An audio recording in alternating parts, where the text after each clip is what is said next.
We live in an age of infinite noise, not just the noise of traffic, headlines, and notifications, but the deeper, invisible noise, the noise inside. The mind never stops speaking. It plans, judges, compares, remembers, regrets. I'm on the street right now. I'll call you back. Did you get my message?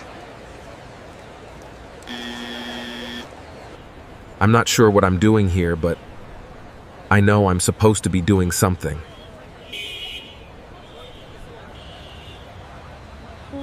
I hate crowds. So much noise.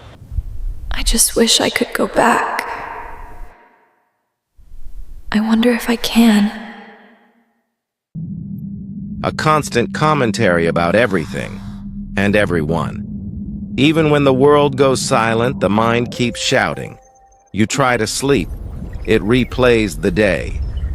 You try to meditate, it argues with itself. You try to be still.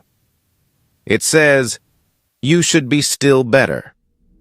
We think we are the voice inside our head, but in truth, we are the ones listening to it. Modern life has made this noise deafening. Every moment is filled, every silence avoided. We scroll, we talk, we distract. Anything but be alone with our own minds, because silence terrifies the ego. In silence, it disappears. Yet deep down, something ancient in us aches for quiet, for that still space beneath thought, the space where peace is not achieved, but remembered. So let's go there. Let's step beneath the surface noise and listen not to what the mind says, but to what it hides.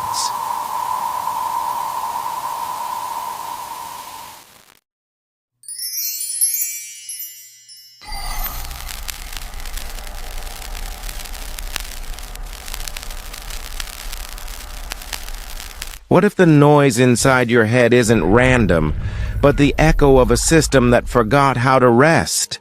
Your mind was never designed to think endlessly. It was built to solve immediate problems, to plan a hunt, build shelter, protect the tribe.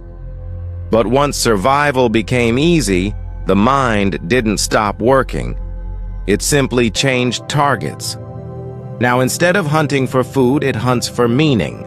Instead of escaping predators, it escapes silence. The same mechanism that once kept you alive now keeps you restless.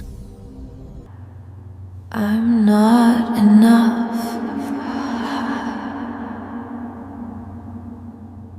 I'm not enough. Thoughts are tools, but we've become their servants. You don't use your mind anymore. It uses you. The mind is an extraordinary storyteller. It takes fragments of memory, imagination, and fear and weaves them into a world we call me. You are born pure awareness, a clear sky of consciousness. But slowly, clouds of thought gather, names, labels, identities, comparisons, and one day you forget the sky was ever there. You start believing you are the clouds. The great trap of thought is identification. The moment you believe every thought that arises, you are chained to it. If the mind says, I'm not enough, you feel pain. If it says, I must prove myself, you run endlessly. If it says, they don't love me, you withdraw. And each thought becomes a wall. Brick by brick, you build your own mental prison and then call it reality. But what is a thought, really? It's just electricity and language, a flicker in the brain, gone in a second. Yet somehow we let these flickers define entire lives. Buddha called this samsara, the endless wheel of thought, desire, and suffering. The more you chase a thought, the more it multiplies. Try to silence your mind by force, and it grows louder. Try to escape it through pleasure, and it follows, because you can't escape a prison that you still believe is home. The mind is clever. It disguises its chains as control. It says, "I'll be happy once I finish this. I'll rest once I understand. I'll find peace once they change." And so, peace is always postponed, but thought has no end. It loops infinitely, feeding on itself. And the more you identify with it, the more it feeds on you. Carl Jung once wrote, "Until you make the unconscious conscious, it will direct your life, and you will call it fate. Thought is not the enemy, but unconscious thought is." When awareness forgets itself, the mind becomes a machine, a self-replicating labyrinth with no exit. You can't outthink your way to freedom, because the one who's trying to escape is the thought itself. To see beyond thought, you must first see thought. To break the prison, you must realize there was never a door, only walls made of attention. Is this really where I'm meant to be? This is where I find my peace. Silence is not the absence of thought. It's the space that thought arises within, and that space, that still awareness, is what you truly are.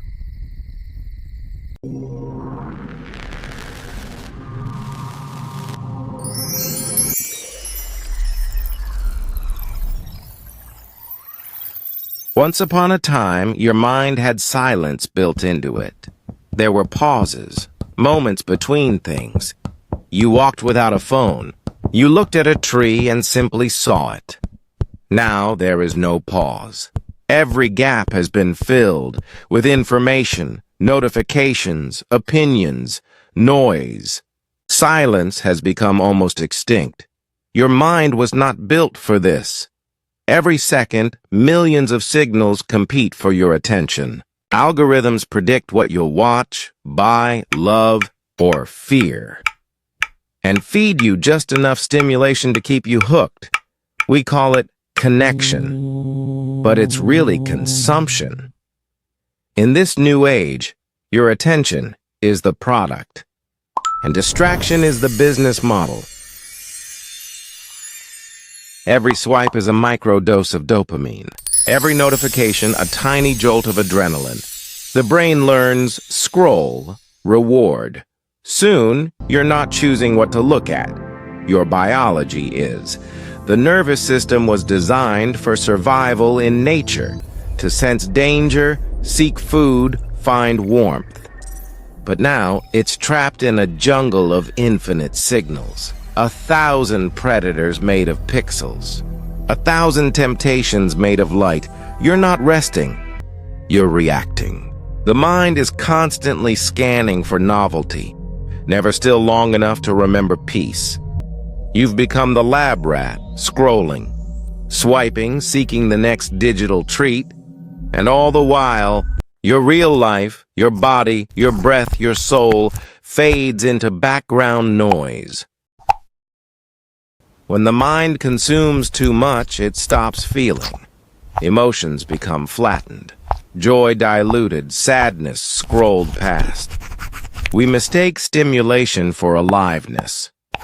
You see a tragedy online, and before you can process it, the algorithm feeds you a meme. The brain doesn't know what to do with this chaos. It's like trying to drink from a waterfall. You drown in what should have nourished you. Information used to serve wisdom. Now it replaces it. Knowledge without depth. Opinions without understanding. Connection without presence. You feel informed, but empty. You appear connected, but alone. You are stimulated, but starved.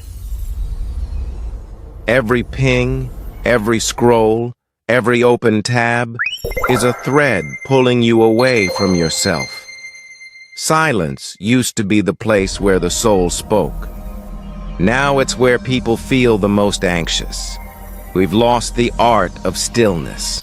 The digital world keeps us busy, so we never notice how tired we are. And in that exhaustion, the mind loses its natural rhythm, like an overworked engine burning itself out. Help me! Ah! This is not intelligence. It's overstimulation disguised as awareness.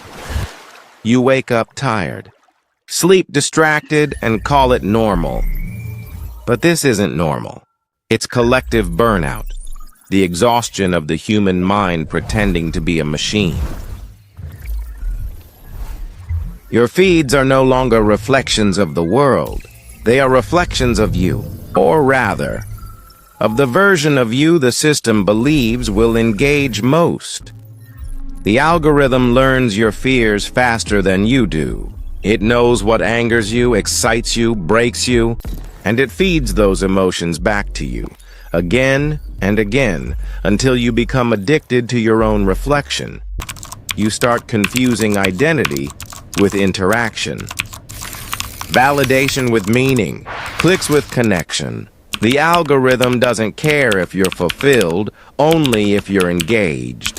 And so, it weaponizes your curiosity against you. Your loneliness becomes content. Your distraction becomes data. Your suffering becomes profit. This is the digital paradox. You think you're exploring the world, but really, the world is exploring you. We've been told the modern mind can multitask, but neuroscience shows the opposite. Each switch between tasks drains your mental energy. Every tab, every notification is a small cut in your attention. Thousands of cuts a day, until the self bleeds focus. You don't lose time online, you lose presence, and the more scattered you become, the easier you are to control. A fragmented mind is a compliant mind. In this digital flood, we've mistaken motion for meaning. We scroll endlessly, seeking something undefined, a hit of clarity, a spark of belonging, a sense of aliveness. But stimulation can't replace stillness. Noise can't replace truth, and no amount of pixels can fill the human need for presence. Buddha warned against the hungry ghost, beings who consume endlessly but never feel full. That is the modern mind. Stuffed with information, starving for wisdom, we've built an empire of data but lost the kingdom of awareness. Yet awareness begins in recognition. To see the trap is the start of freedom. When you become conscious of how your attention is being shaped, you begin to reclaim it. Every time you pause before you click, every moment you breathe before reacting, you remind the system, I am still human. Technology is not evil, but unconscious use of it is. The cure isn't disconnection, it's awakened connection, learning to use the tool without becoming the tool. And this begins not with deleting apps, but with rediscovering silence. Because silence isn't emptiness. It's the original signal, the frequency of awareness itself.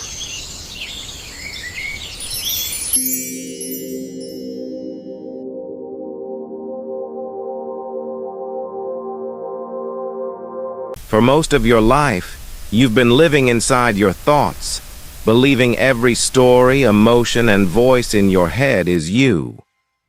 But what if it isn't? What if behind the storm of thoughts, there is a vast sky of awareness? Silent, unshaken, infinite.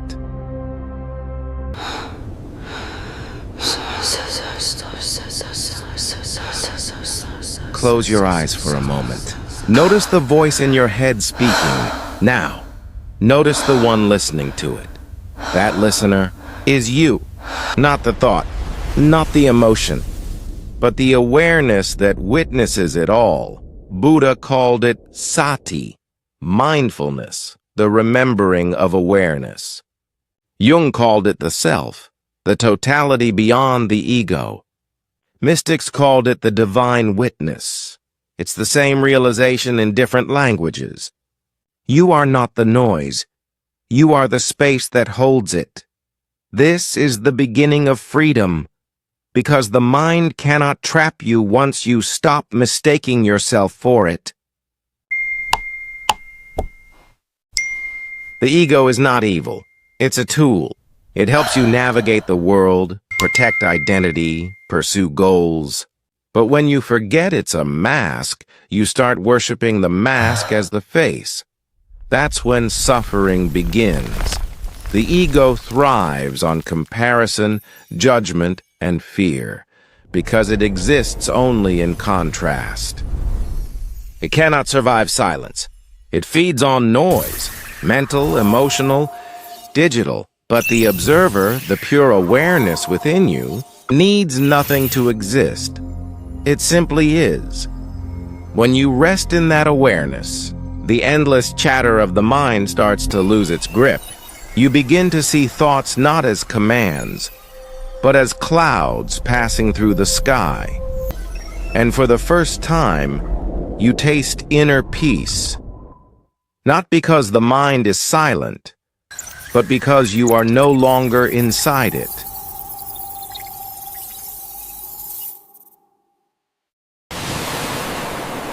Imagine sitting beside a river. The water rushes by, carrying leaves, twigs, and reflections of the sky. That river is your mind. Thoughts, emotions, memories, all drifting endlessly. You have two choices.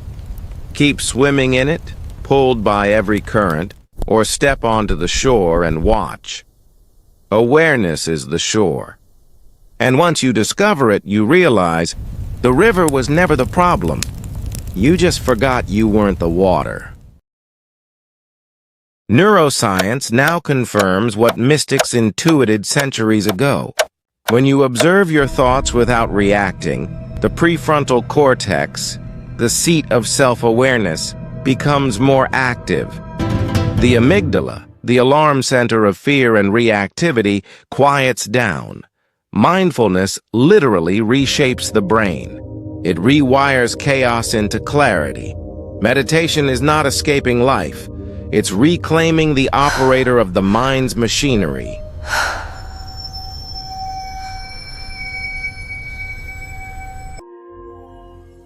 Awareness is not something you gain. It's what's left when distraction fades. It was always there, buried under thought. When you become aware of awareness itself, a new dimension opens, one that cannot be touched by anxiety, comparison, or time. In that stillness, you begin to sense the presence that is watching through your eyes, the same presence watching through everyone's eyes. And in that moment, you understand the ancient truth. Consciousness is not personal. It's universal. You were never a separate being, just a wave forgetting it was part of the ocean.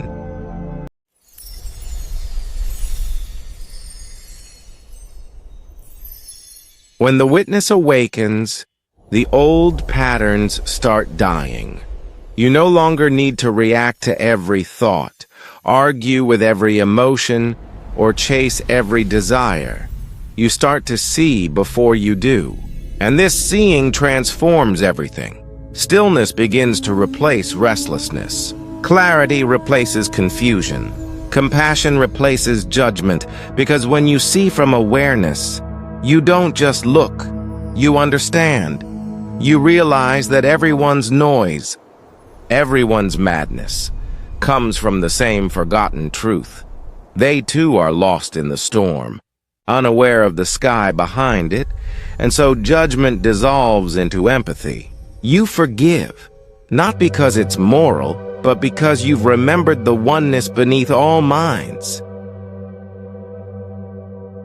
To awaken awareness is not to run away from life, but to return to it consciously. You begin by noticing. Each time the mind reacts, pause. Ask, who is noticing this? Each time emotion rises instead of drowning in it, observe it. Each time you scroll, compare, or crave, see the impulse as an object, not a command. The world around This is slows. meditation, Only not an breath escape from remains thought, audible. but freedom within it. The observer doesn't suppress the mind, it transcends it. And slowly, the inner chaos becomes transparent. You see thoughts, but they no longer control you. You feel emotions, but they no longer define you. Awareness watches, and that watching heals. When you live from awareness, you begin to feel a silent joy, one that doesn't depend on anything external. It's the peace of being grounded in what never changes. The quiet light behind every experience. The witness behind every storm. This is what Buddha meant by the end of suffering. Not the end of pain, but the end of identification with pain. The mind can still think. Life can still hurt. But awareness, the true self, remains untouched. And that realization changes everything. Because once you find the observer, you realize you were never lost. You are not your thoughts. You were simply looking in the wrong direction. You are the awareness behind them. The mind was never the enemy.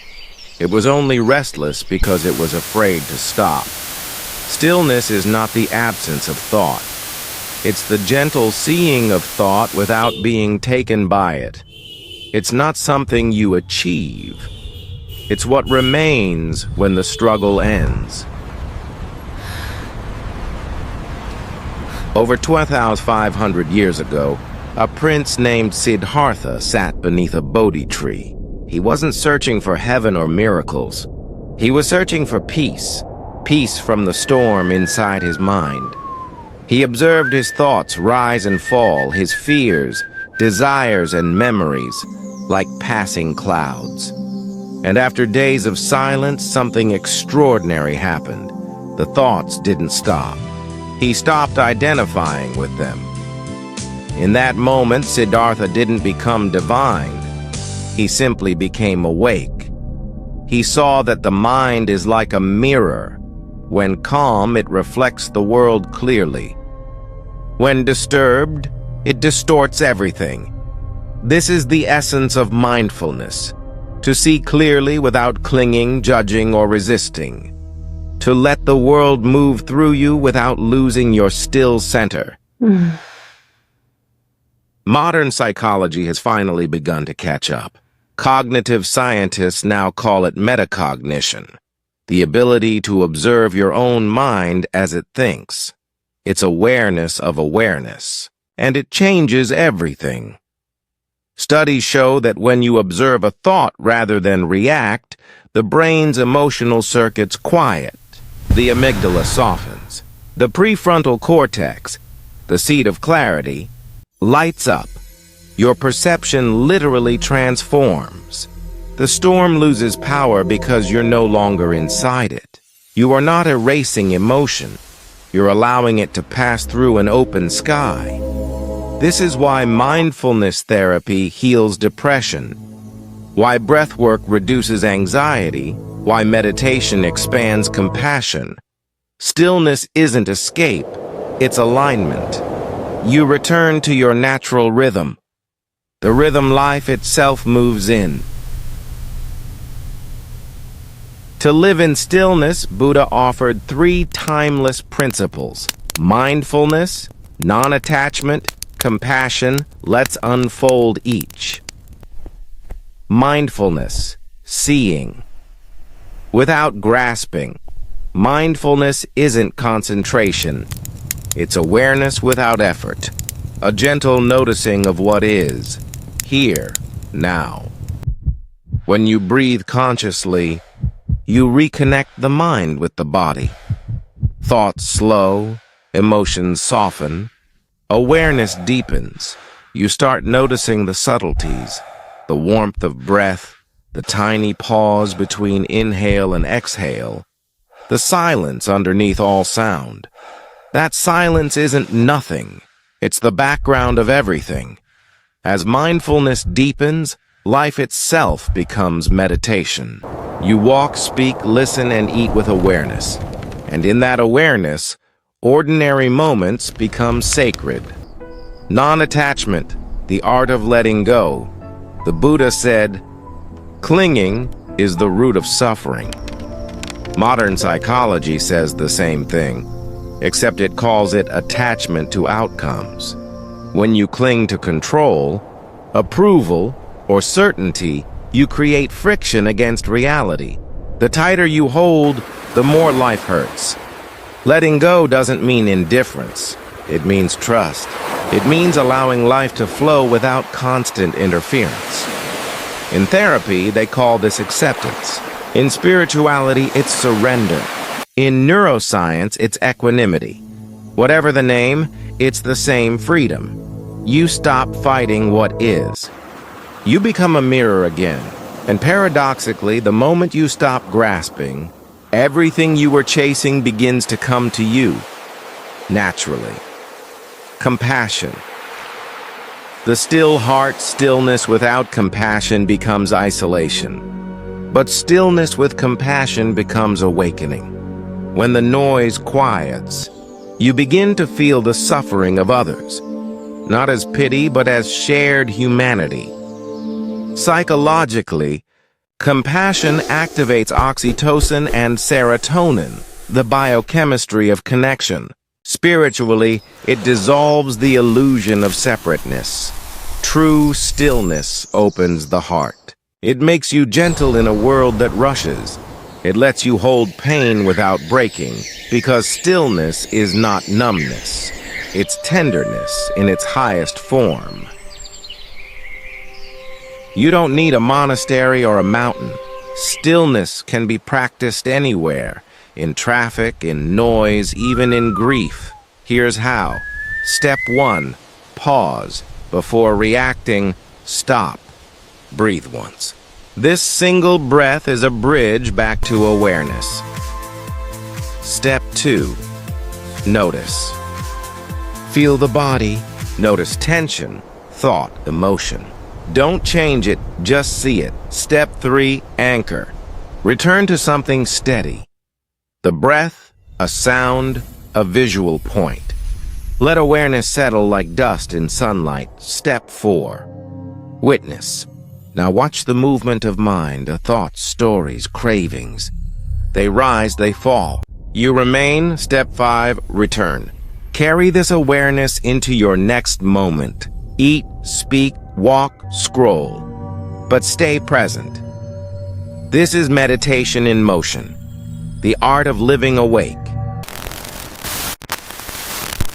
Here's the mystery. The quieter you become, the more life reveals itself. When thought ceases to dominate, intuition awakens. You begin to hear the intelligence of silence, the wisdom that doesn't come from reasoning, but from being. And then something shifts. The world doesn't change. Your way of seeing it does. You no longer chase peace. You are peace.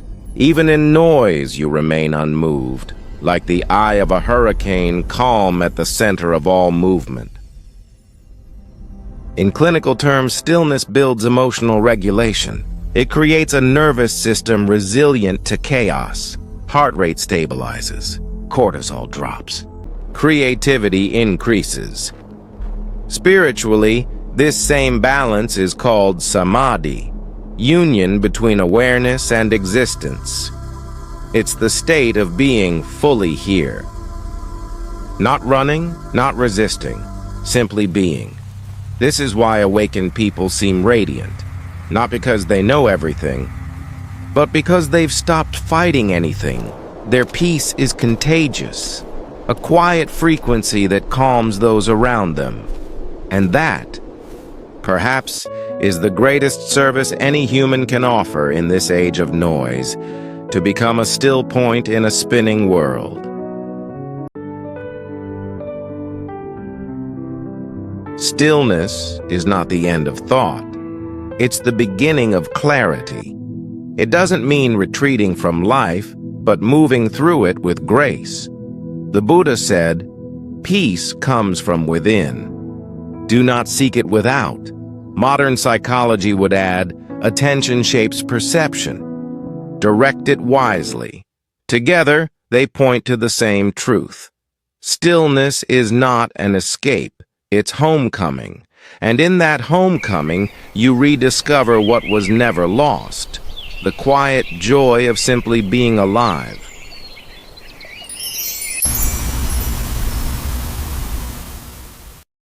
There is a silence the world cannot touch, not the silence of absence, but of presence. It exists beneath the constant hum of the digital storm, beneath the endless notifications, beneath the voices in your head. It is the silence that was there before the first thought, and will remain long after the last word fades.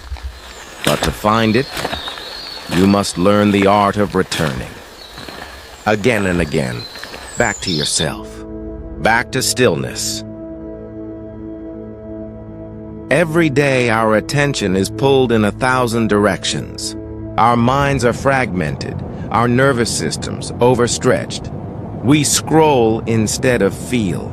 We react instead of reflect. We consume noise because silence has become uncomfortable. But what if silence is not emptiness? What if it's medicine?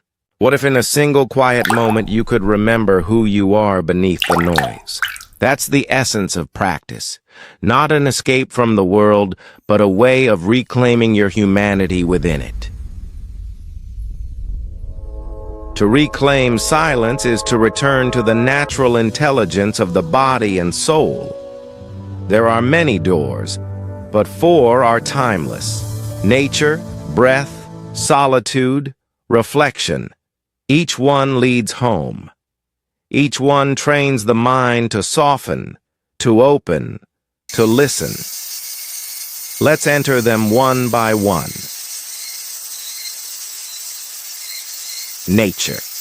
The first teacher, Jung. Nature, silence isn't the absence of sound, it's harmony.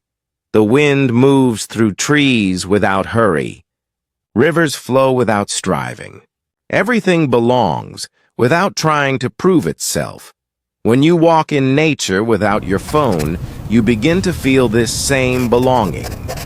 The mind slows. The body remembers its rhythm. Even your breath aligns with the heartbeat of the earth.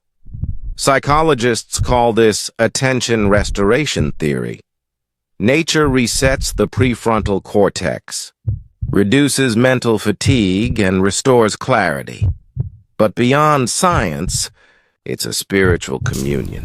Because in stillness, you begin to sense that you and the forest are not two separate things. You are the forest observing itself. So practice this. Go outside daily, even for 10 minutes. No music, no headphones.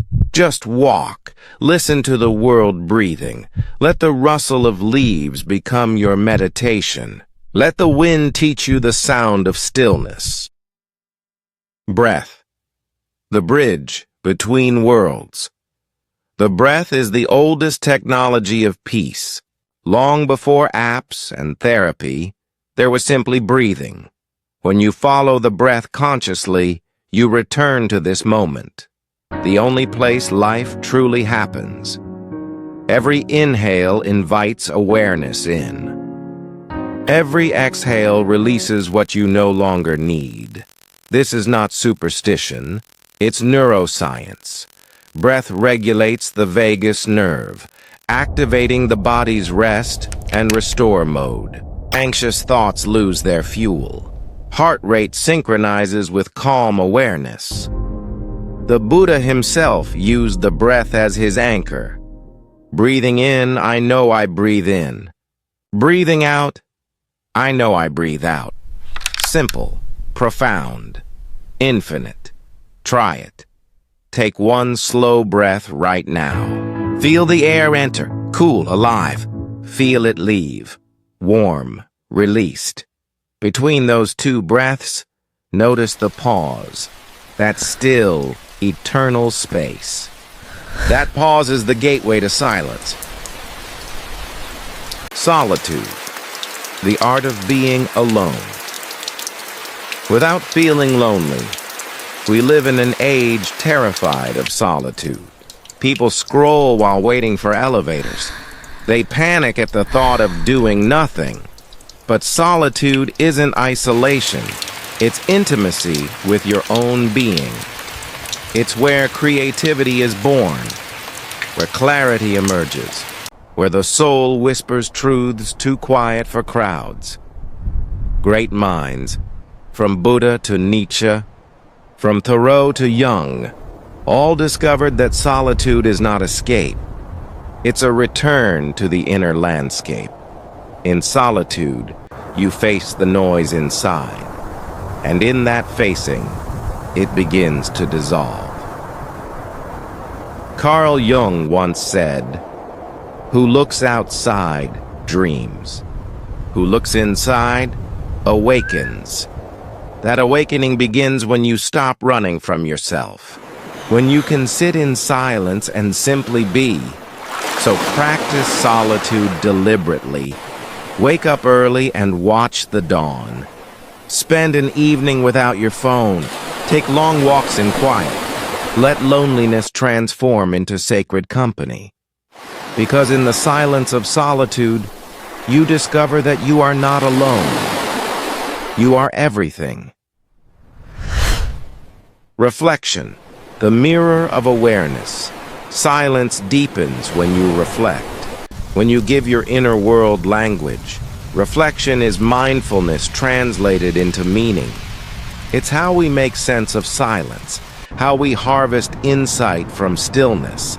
Psychologically, journaling is a form of cognitive diffusion. You separate from thought by writing it down. Spiritually, it's self-inquiry, a dialogue with the soul. Try this nightly ritual. Sit in dim light. Breathe slowly for a minute. Ask yourself 3 questions. What did I feel deeply today? What did I resist? What did silence try to teach me? Write freely without censoring. Soon, your words will stop coming from the mind and begin coming from awareness itself. Over time, reflection transforms thought from chaos into clarity. It turns noise into wisdom. When practiced together, these pathways form a rhythm. Nature restores the senses. Breath centers awareness. Solitude reveals the self. Reflection integrates the wisdom. Day by day, this rhythm rewires your nervous system, reshapes your habits, and reawakens your humanity. Stillness becomes your default. You no longer need silence, you are silence. As you practice these small silences, something subtle begins to change. You start speaking less but meaning more. You react less but feel deeper. You stop rushing toward life and begin flowing with it. You begin to notice that the mind no longer shouts. It whispers, and behind that whisper, there's a deeper voice, the voice of awareness itself. That's the voice of truth, the voice of peace, the voice that says, "You were never lost, you were only distracted."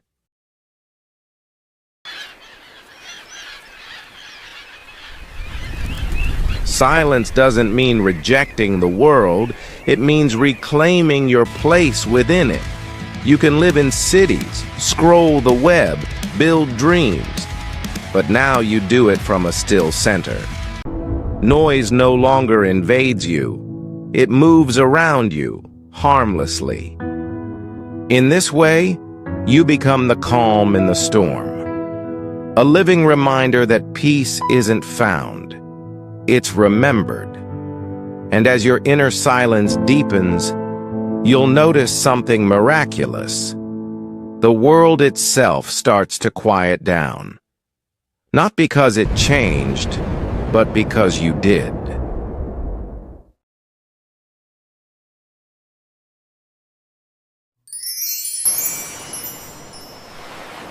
There comes a point in every seeker's path where silence is no longer a practice. It becomes your nature. The world still moves, people still speak, thoughts still arise, but something within you no longer clings. You are no longer the storm. You are the sky that holds it. Once your thoughts felt like a raging river. Every idea, every fear sweeping you away. But as awareness deepens, you start to see something extraordinary. You are not in the river. You are the watcher on the shore. You see thoughts come and go, emotions rise and dissolve, and in that watching, you begin to taste freedom. Freedom not from life, but from the illusion of being its prisoner. When the thinker disappears, thinking still happens, but without suffering. The mind becomes a servant, not the master. This is what the Buddha meant when he said, "In the seen, there is only the seen. In the heard, only the heard. No judgment, no attachment, just clarity." Imagine awareness as an ocean. Every wave that rises is a thought, a feeling, an identity. But none of them are separate from the water. You've spent most of life chasing waves, some to hold, some to escape. But now, for the first time, you feel the still water beneath. The surface ripples no longer matter, because you've discovered the depth. That depth is you. That silence beneath all movement. That's who you've always been.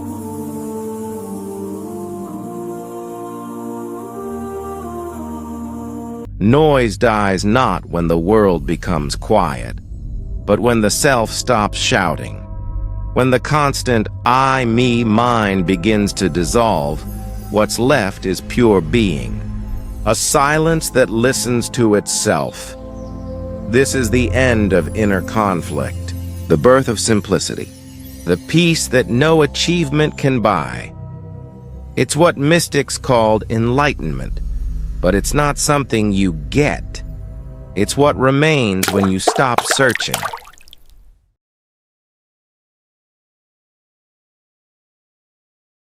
When the mind quiets, the world reveals its hidden brilliance. You begin to see the extraordinary in the utterly ordinary. The way light falls on a table, the sound of your own breath, the gentle hum of life happening. It all becomes sacred. Because silence doesn't take you away from life. It brings you into it completely. Every moment becomes a meditation. Every act, a prayer. Every breath, a universe unfolding. The quiet mind is not a personal achievement. It's the realization that there was never a person to achieve it.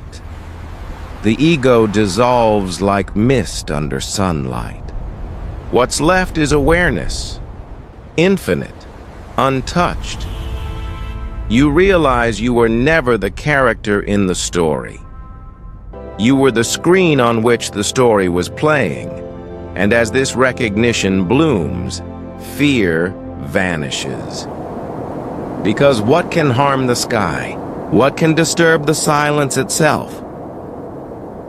And now, when you return to the world, you return differently. You no longer seek silence, you carry it. You no longer chase meaning, you radiate it. Even amidst chaos, you remain still inside. Even when noise surrounds you, it no longer enters. Because silence has become your home. And once you've lived in that home, you can never truly be lost again. The quiet mind isn't an end.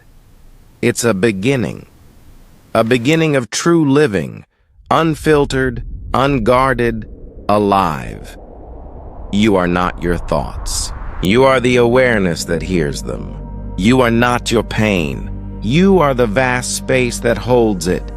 And in that awareness, you discover the truth whispered by every mystic, every sage, every awakened heart. Silence is not the absence of life. It is the presence of everything.